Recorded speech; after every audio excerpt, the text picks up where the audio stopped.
listeners, it's Jana. Welcome back to Grief Out Loud. This episode is the second in our three-part series focused on stories from people in the LGBTQIA+ community. If you missed the first one with Nev Fall, be sure to go back and check it out. We didn't intentionally plan for this episode to fall in June, which is Pride Month, but it feels like a timely accident. This episode and the entire series is part of an ongoing collaboration between Dougy Center and the New York Life Foundation, one that's meant to ensure that voices from historically and currently underrepresented communities are heard in the grief world. We're deeply grateful for New York Life Foundation's tireless support of and advocacy for children and teens who are grieving. Today's guest, Mark Chesnut, will be familiar to those of you who are longtime listeners. Mark first joined me back in October of 2022 to talk about caring for his mother at the end of her life. This January, Mark emailed me to share a new article that he had wrote about his sister Glynn and her decision to use medical aid in dying after the treatments for her ovarian cancer had stopped working. Mark wrote eloquently about the nuances of knowing when someone is going to die and how that does and doesn't change your relationship with them in the days leading up to their death. In this conversation, we get into how confusing and complicated it can be to find the right words, not only to name what's happening, but also to explain what's going on for you to others in the lead up to the day. There are a few terms for this kind of loss that you might or might not be familiar with: death with dignity, medical aid in dying, assisted suicide, physician-assisted death, and likely others we didn't cover. It's a situation where language shapes experience and experience shapes language. And in grief, it seems like we're always reaching for words that best illustrate what we are going through. And you'll hear Mark and I doing that in this conversation. And because it's Grief Out Loud, in the end, this is really a conversation about a brother grieving for a sister who was like a mother in some ways and who had a distinct sense of humor, a strong personality, and who was able to make some decisions about how her life ended. Okay, here's our conversation. Mark, welcome back to Grief Out Loud. Thank you so much, Jana. It's a pleasure to be back again. Tell us a little bit about your sister, Glynn. My sister her name was Glynn Chesnut, and she was a really creative, smart, and funny person. She was born in 1951 in a town called Brockport, New York, near Rochester, New York. And she was living at the end of her life in Glendale, California, in the Los Angeles area. She was a really talented artist who, over the course of her life, she did paintings, she did drawings, she did crafts and other works. She had two amazing kids, Emmeline and Rory, and an amazing husband, Mike, who we call Smitty. And one of the things that I love the most about her, and I still love about her, was her sense of humor, because she was so creative. She appreciated the bizarre, the offbeat, dark humor, gallows humor, as we call it sometimes, like I did. So we had that. Our sense of humors were very similar, and we loved sharing like weird, funny stuff. Where were the two of you in your relationship when she was diagnosed with ovarian cancer? I would say at the time, we were in the typical spot in our relationship at that time. We got along well, and like I said, we really appreciated each other's senses of humor. She was living on the West Coast in Glendale, California, and I was living in New York City, as I still am. But we texted a lot. We spoke by phone every week or two, back before her diagnosis. And my husband and I visited her and her family 2 or 3 times a year.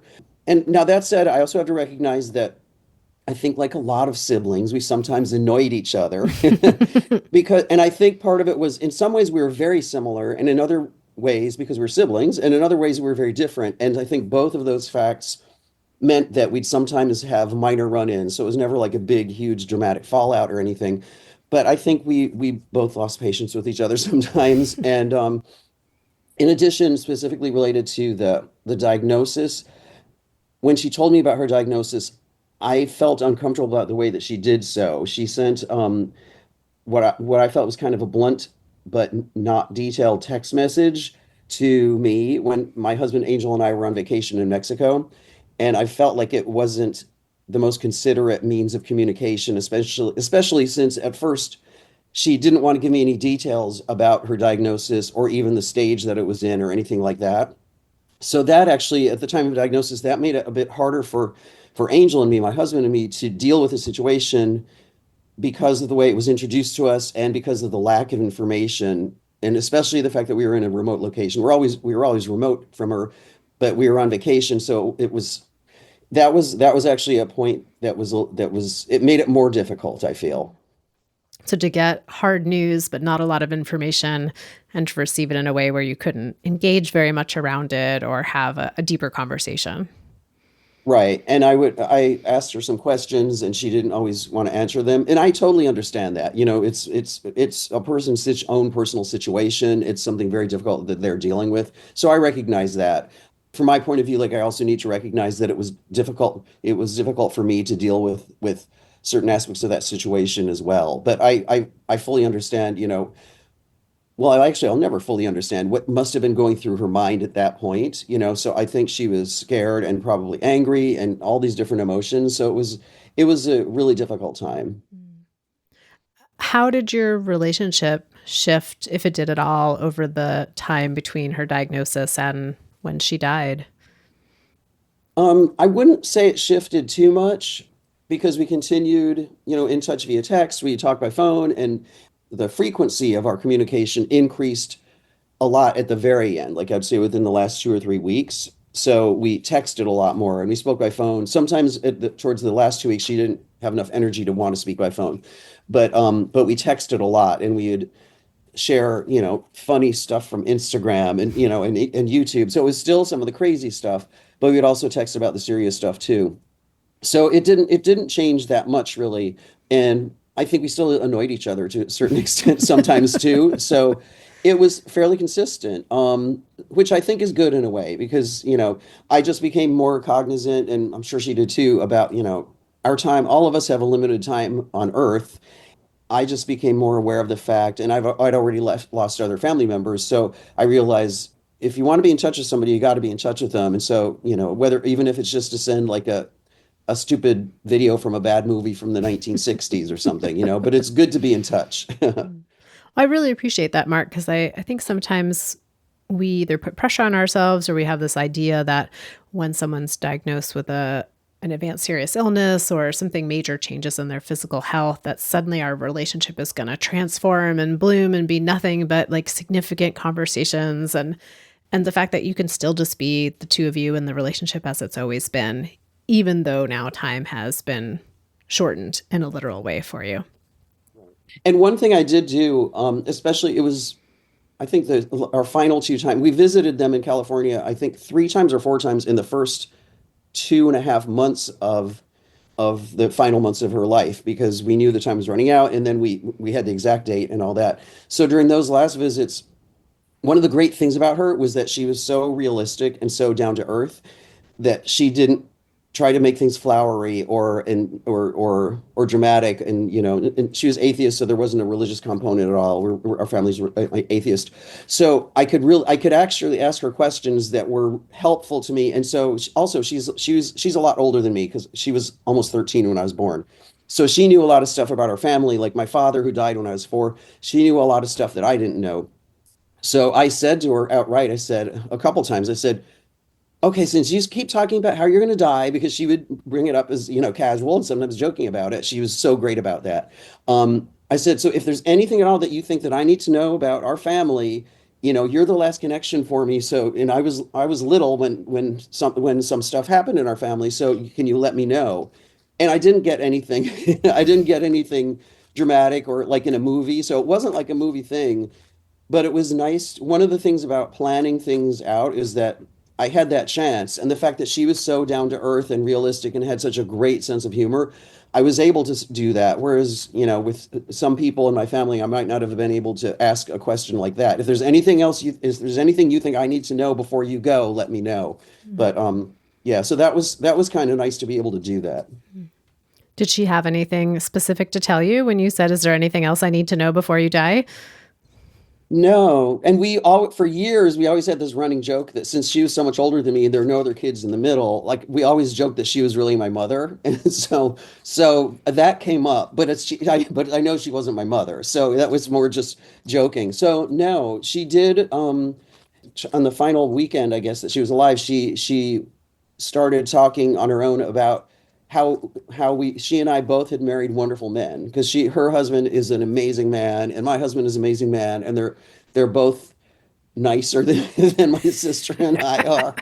And so we're really fun, but we're more dramatic or something. But yeah, so she did talk about that, which I thought was really nice about how we'd chosen very well. But then she also launched into a thing about how that kind of transformed into a longer little monologue about how our father, Glynn's and my father, was not a good husband and he wasn't a good man and he was a jerk and nothing again there's nothing like cinematic or like a horrible family secret or anything like that apparently but he I didn't know him well because I was 4 when he died but she just repeated as she had many times before wasn't an end of life thing but just that he didn't have a good sense of humor. He embarrassed her in front of her friends and like he wasn't a good husband to our mother and blah blah blah and all this stuff.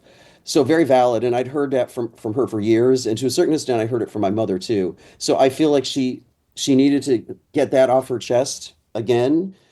But also, again, that wasn't like an end of life thing because I'd been hearing it for years. So I think it was just such a big thing in her mind, in her experience. She grew up with a different family experience than I did because I grew up just my mother and I, who's a widow at the time. So I think there were certain things she just needed to talk about, although it wasn't necessarily stuff that was like I'm going to say this now because I know it's the end. It was just it was something important to her.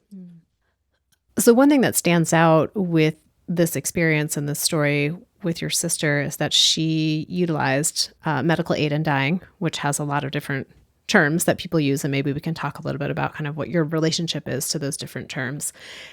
And what was it like for you when she shared her decision? I totally understood and totally supported from the beginning. I didn't know much about it, and the first term that she used for it was death with dignity because I think that just comes from an organization that works to further that legislation and support the political legislation in support of it.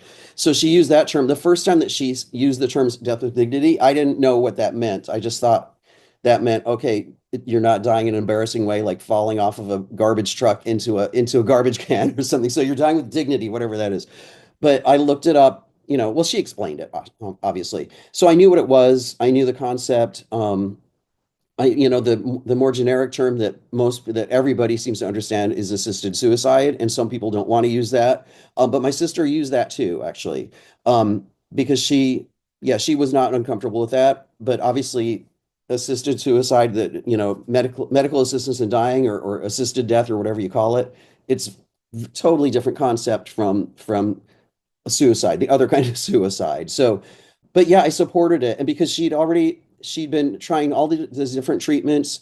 She'd had cancer for what was it, almost 4 years, I think, and her treatment options, as happened with some people, like they started running out. They would work for a while, then they'd stop working, and then she'd try something else. And she applied for a test, a trial drug, I guess you'd call it, and she wasn't accepted for that because for whatever reason, medical reason, she didn't have that.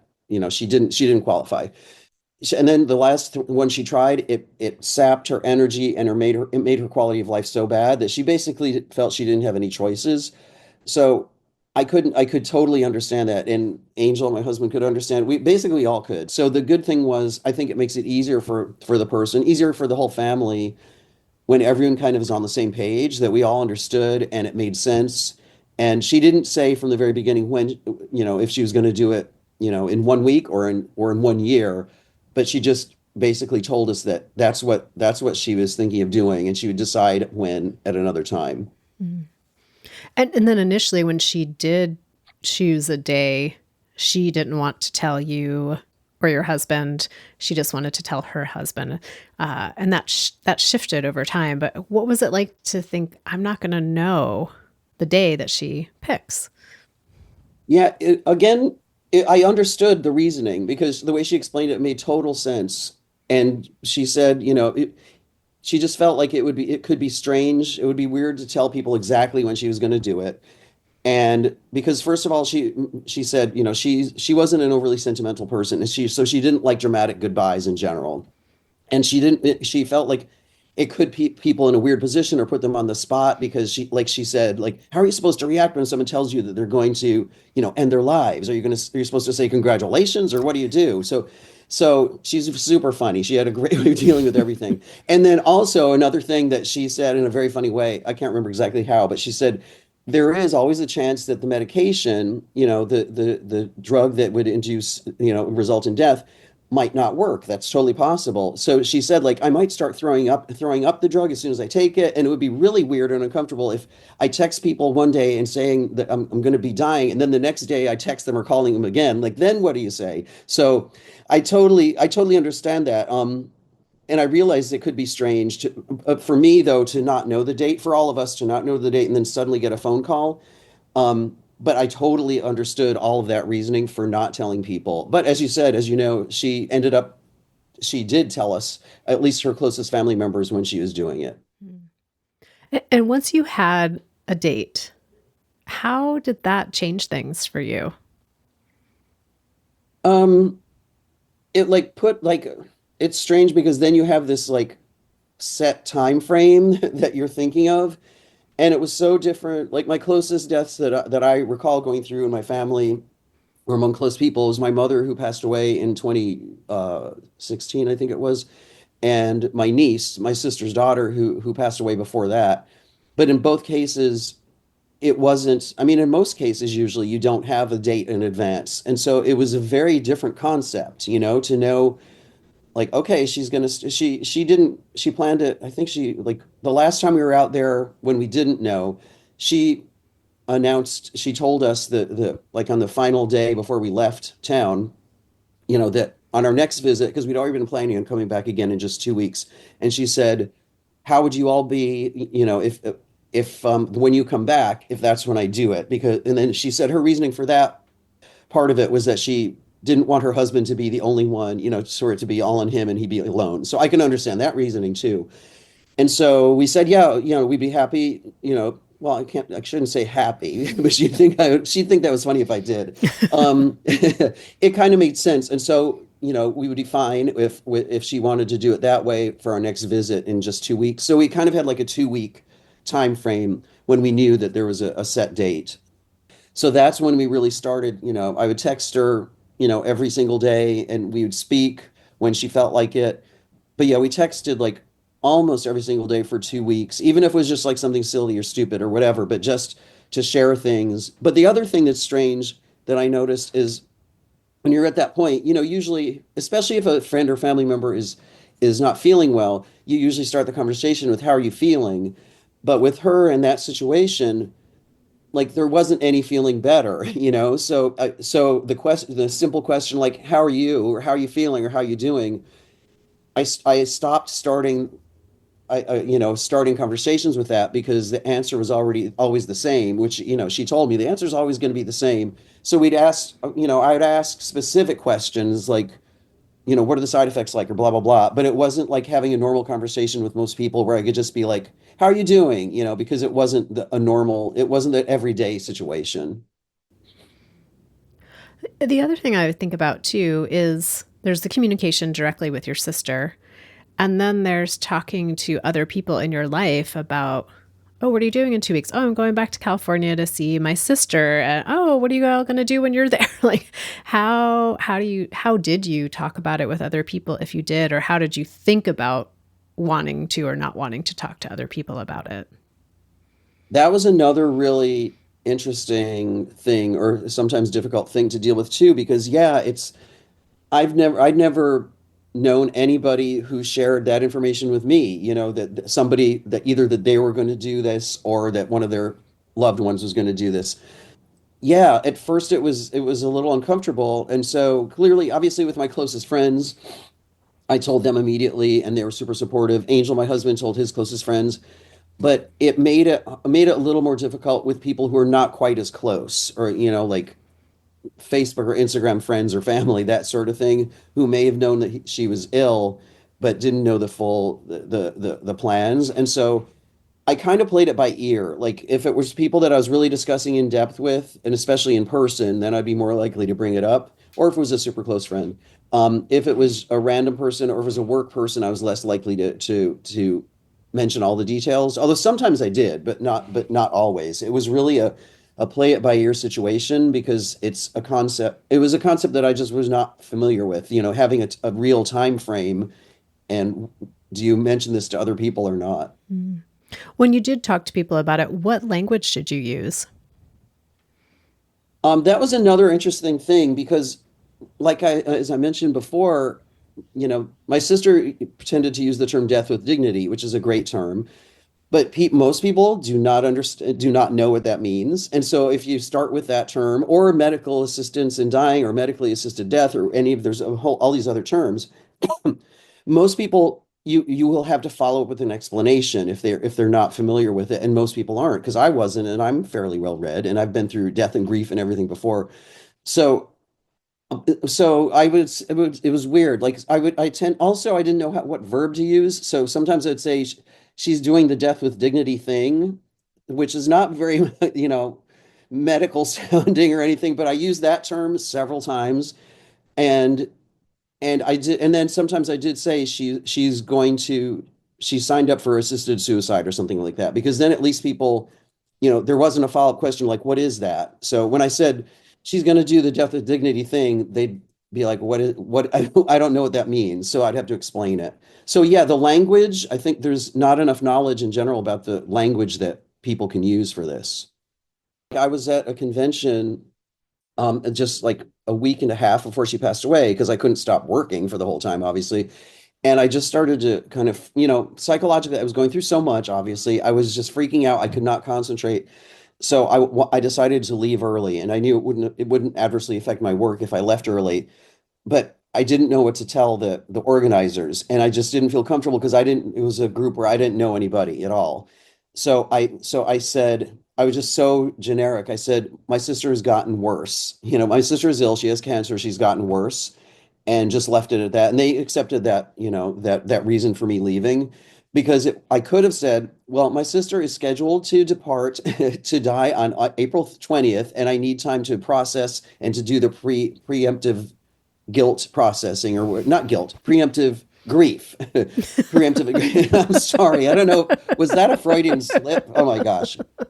Anyway, so, but yeah, it just sounds so weird because people aren't used to hearing saying like, oh, my family member is scheduled to pass away on this date. So I just went with the more standard thing of like, oh, she's gotten more ill and we don't know how much longer she'll last. So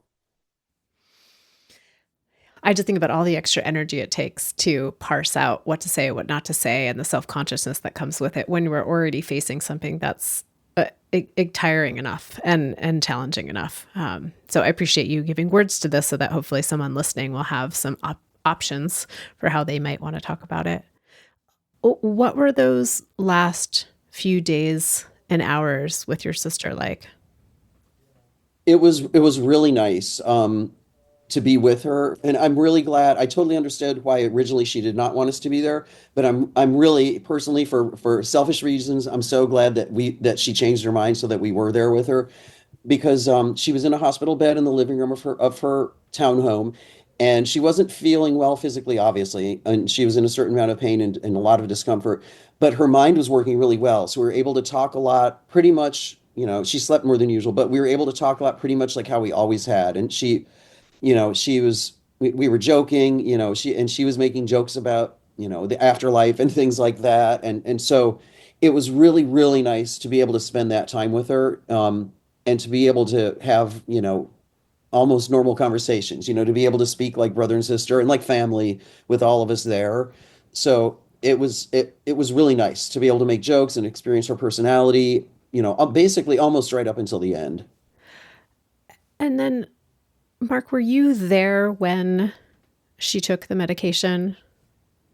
Yes, we were, my husband and my nephew and my brother-in-law, my sister's husband, we were all there when she started, but and I apologize for not remembering exactly what it was that she took, but it's something, it didn't immediately cause death. Like they said that it could take several hours or it could take up to several days. And so in my sister's case, it took, I think it was just under 2 days. So yeah, it was more just like drifting off to sleep. And so then she did wake up at least 2 times, maybe 3 times from that sleep and would say something, but she was groggy by that point.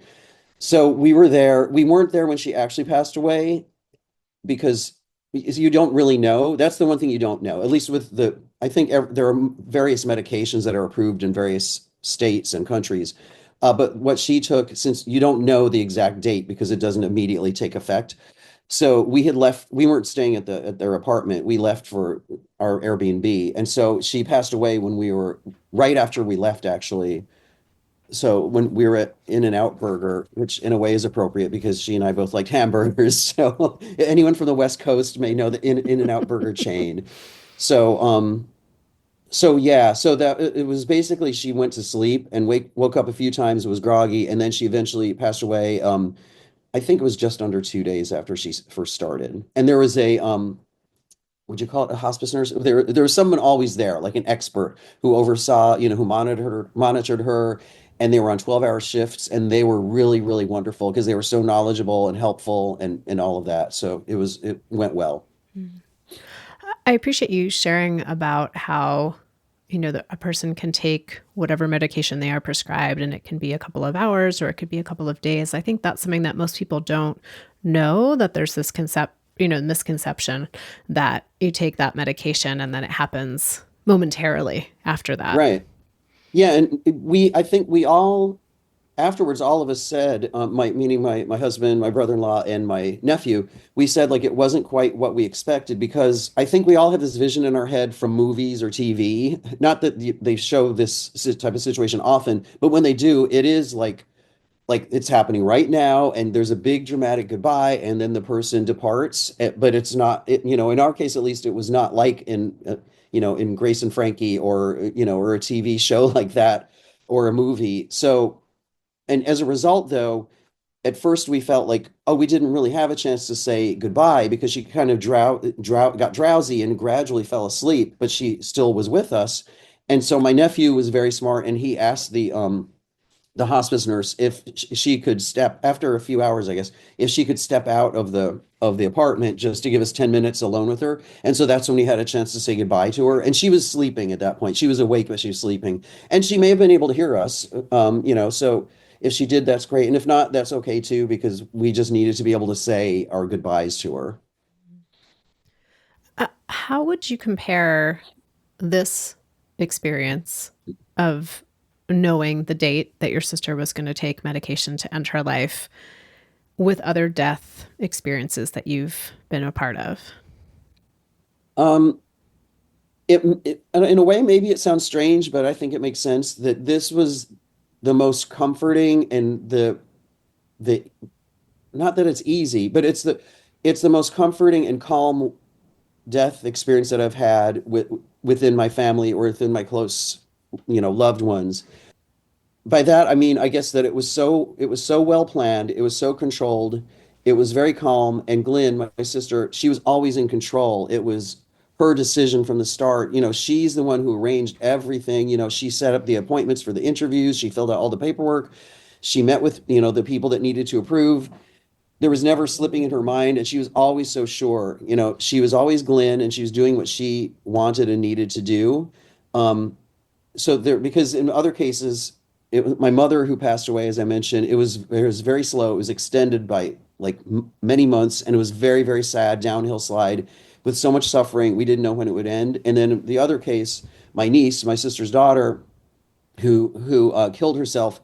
That was a sudden shock. So it was the complete opposite, but it was a total shock, and it floored us, and it was so awful and difficult in a different way. So it may sound strange, but Glenn's death has been hard to deal with too, but there's more of a positive side to it, if that makes sense, because she tried, it wasn't like this was her idea from the start. She tried all the possible treatments, and she tried them until they didn't work. She kept going for, more than 3 years, almost 4 years, I believe. And she was in control. And when her options ran out, she made her own choices so that she could avoid getting worse. And so in a way that I feel she was doing herself a huge favor, I think, but she was also doing the rest of us a favor too, because it exposed us to this option that many people don't realize or don't have. I'm just wondering, with your sister's daughter, your niece having died of suicide, and then the wording around like assisted suicide. Is that something you and Glenn ever talked about? Yeah, and I don't think we ever did talk about that the word the use of that same word in these two very different situations. I mean, that's one thing I probably should have brought up.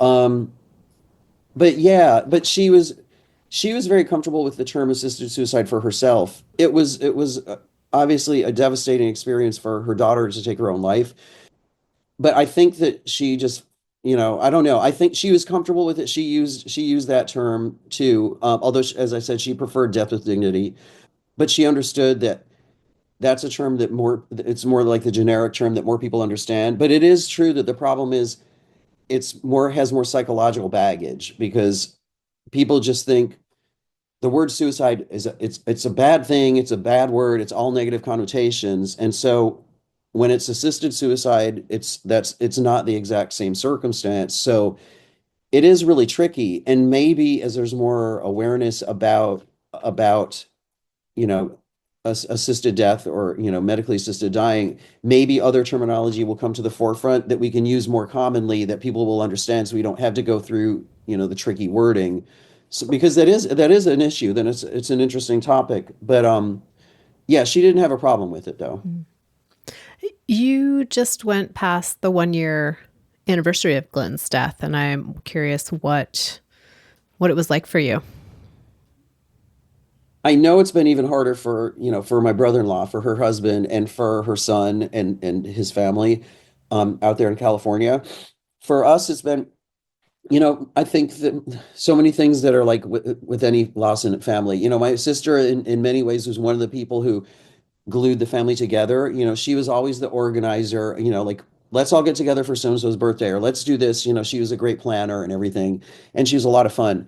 So it feels like in a way like there's a hole in the family, especially obviously when we go out there. And so she had told us, she told us ahead of time, again, since she knew what she was doing, she said, you boys, because the grown-ups who are left that are most closely related were all boys now. So she said, you boys are going to have to be sure to make an effort to stay in touch and do things. And so we get together. Angel and I fly out there because it's easier for us to go out there because my nephew has young kids, so it's hard for them to travel.